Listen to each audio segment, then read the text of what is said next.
Bonjour. Si vous relisez le texte de Luc chapitre 18 depuis le verset 9, peut-être comme moi, vous allez vous reconnaître dans l'un ou l'autre personnage ou avoir envie de ressembler à l'un des deux. Voici ce texte. Jésus dit la parabole suivante à l'intention de ceux qui croyaient faire la volonté de Dieu et qui pourtant méprisaient les autres. Deux hommes montèrent au temple pour prier. L'un était pharisien, l'autre collecteur d'impôts. Le pharisien debout priait ainsi en lui-même. Mon Dieu, je te remercie de ce que je ne suis pas comme tous les autres qui sont voleurs, mauvais et adultères, et je te remercie de ce que je ne suis pas comme ce collecteur d'impôts. Moi, je jeûne 2 jours par semaine et je te donne le 10e de tous mes revenus. Le collecteur d'impôts, lui, se tenait à distance et n'osait pas même lever les yeux vers le ciel. Mais il se frappait la poitrine et disait « Mon Dieu, prends pitié de moi qui suis un pécheur. » Je vous le dis, ajouta Jésus, cet homme était reconnu juste aux yeux de Dieu quand il retourna chez lui, mais pas le pharisien. Voilà, mes amis, ici, toute la question consiste à savoir, bien sûr, ce que c'est qu'être juste devant Dieu. Et nous, face à cette question, nous pensons peut-être spontanément à une vie morale exemplaire, être des personnes correctes, de bons chrétiens en somme. Mais être juste, ce n'est pas forcément être irréprochable, à l'exemple de ce pharisien. Jésus déclare que c'est être dans une relation vraie avec Dieu. Or, pour qu'une relation soit vraie, il faut tout à la fois être soi-même vrai et respecter l'autre dans son mystère, sans porter de jugement, sans le condamner. Et ce qui vaut pour toute relation humaine est éminemment vrai également dans la relation avec Dieu. Pour rencontrer le Seigneur en vérité, il nous faut être conscients de ce que nous sommes, de qui nous sommes vraiment, tant sur le plan des dons, oui, que nous avons reçus de lui, qu'à celui de nos limites, de nos fautes, de notre péché. La connaissance de soi, ainsi comprise, est le fondement, je le répète, de toute vie spirituelle authentique.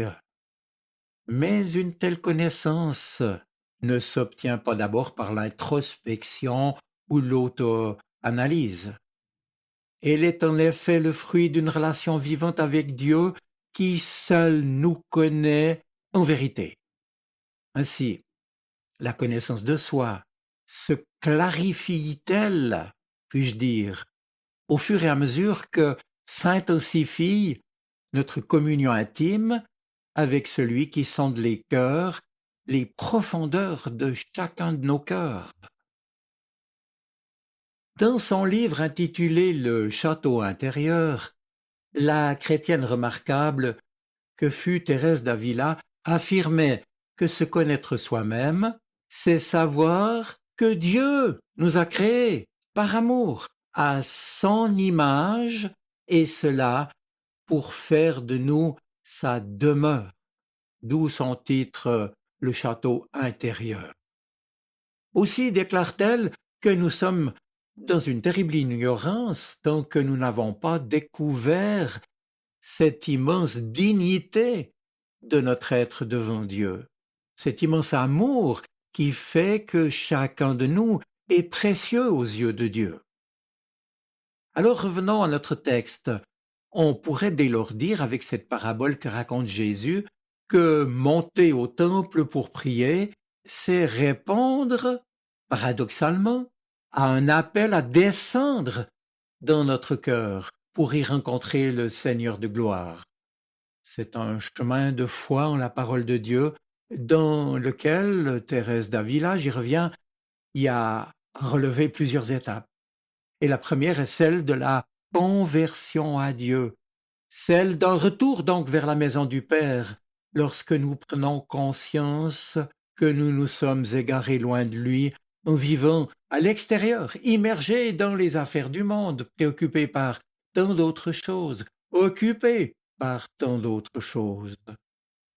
La connaissance de soi est ici la reconnaissance d'une vie que nous menons sans Dieu en ne comptant que sur nous-mêmes. Mais alors, lorsque je me décide sincèrement à prendre dans la prière le chemin de la vie intérieure, alors je prends conscience que tous les liens, toutes les aliénations, tous les pièges et mes insuffisances qui me retiennent loin de Dieu, je dois les reconnaître. Je désire le rencontrer, lui, le Seigneur, mais je découvre que je n'arrive pas à renoncer à des choses qui, souvent, font obstacle ou entravent ma relation avec lui. La connaissance de soi, mes amis, à cette étape, est celle de la division du cœur, écartelée en quelque sorte entre le monde et Dieu, et c'est là que commence l'expérience du combat spirituel pour s'approcher du Seigneur, lui qui s'est fait proche de nous. Mais mes amis, lorsqu'avec la grâce du Christ et à force de persévérance, je deviens humble et je consens à mettre suffisamment d'ordre dans ma vie pour vivre chaque jour un temps de relation intime avec le Seigneur, alors il se peut aussi que je me heurte à l'épreuve de la sécheresse. Je commence à reconnaître et à dire au Seigneur, « Mon Dieu, prends pitié de moi, sans que ma vie soit encore vraiment abandonnée à Dieu. » Et dans bien des domaines, je continue à agir sans lui d'une certaine manière, et je ne dois pas m'étonner alors d'éprouver que je ne sois pas digne de sa présence en moi. Lui qui veut habiter ma vie tout entière, dans tous les aspects les plus quotidiens et concrets de mon existence. Oui, je suis orgueilleux, je voudrais garder une certaine autonomie dans ma façon de choisir et de décider de conduire ma vie. Et voyez-vous, nous dit encore Thérèse d'Avila, et bien d'autres avec elle, bien entendu, vient alors l'étape nécessaire du désert.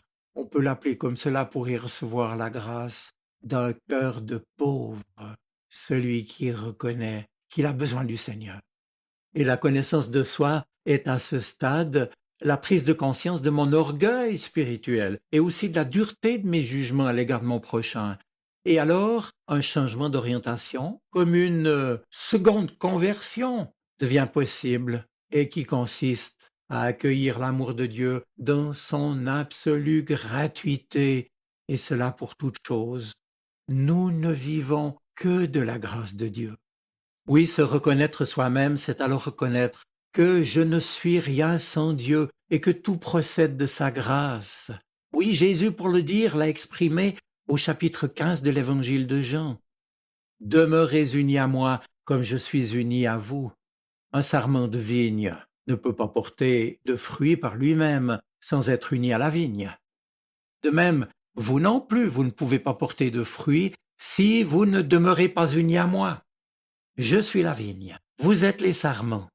Demeurez unis à moi comme je suis uni à vous. Un sarment de vigne ne peut pas porter de fruits par lui-même sans être uni à la vigne.